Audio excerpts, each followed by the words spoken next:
ઇકોનોમીનું મુખ્ય કેન્દ્ર દર વર્ષે 88,000 મેટ્રિક ટન મત્સ્ય ઉત્પાદન સાથે યુરોપ, એશિયા અને અમેરિકા જેવા વૈશ્વિક બજારોમાં થઈ રહી છે જંગી નિકાસ। ગુજરાતના દરિયાકાંઠે આવેલું પોરબંદર શહેર હાલમાં બ્લુ ઇકોનોમી એટલે કે સમુદ્રી અર્થતંત્રના મુખ્ય કેન્દ્ર તરીકે ઉભરી આવ્યું છે।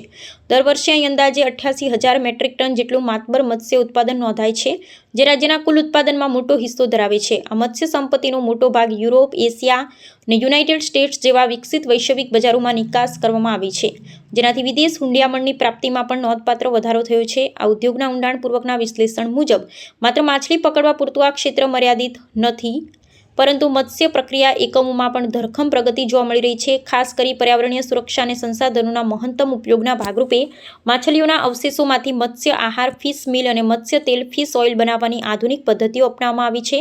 આ મૂલ્યવર્ધિત ઉત્પાદનોની માંગ વૈશ્વિક સ્તરે સતત વધી રહી છે, જે સ્થાનિક ઉદ્યોગ સાહસિકો માટે નફાકારક સાબિત થઈ શકે છે। પ્રોડક્શન કેપેસિટી બધી ફેક્ટરીની અમારી સારી છે, તો હજી અમે પ્રોડક્ટ એમાં એક્સપોર્ટ ને પ્રોડક્શન કરી શકીએ, જેનાથી ઇન્કમ જનરેશન કરી શકીએ। મશીન બહુ ઉપયોગી છે અને બહુ કામ આપે છે, તેના માટે કરીને અમે ગવર્મેન્ટનો બહુ આભાર માનીએ છીએ કે આવા યોજનાથી અમને બહુ ફાયદો થશે। એમાં અમને સબસિડી મળે છે, વાયરમાં સબસિડી મળે છે, કોલ્ડ રૂમમાં, જીપીએસમાં, લાઈફ સેવિંગ જેકેટમાં, એવી ઘણી સુવિધાઓ છે જેમાં સરકાર દ્વારા અમને સબસિડી આપવામાં આવે છે। એક્સપોર્ટ માર્કેટની વાત કરીએ તો જાપાનમાં, યુરોપમાં, યુએસમાં, ચાઇનામાં અને સાઉથ ઇસ્ટ એશિયામાં આપણી જે પોરબંદરની ફિશો છે એ પ્રોસેસ કરી અને સપ્લાય કરવામાં આવી રહી છે।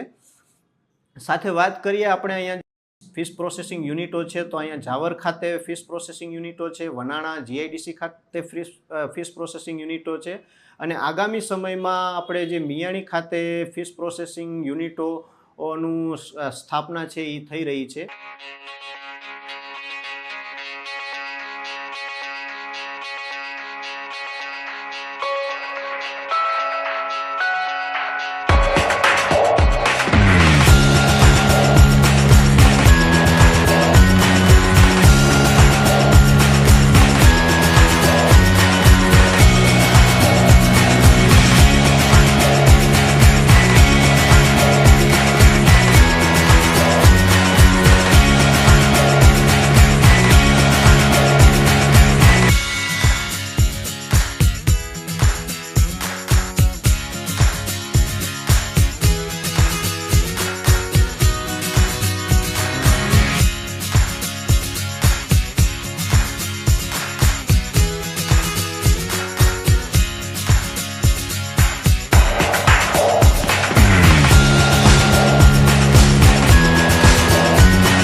Thank you.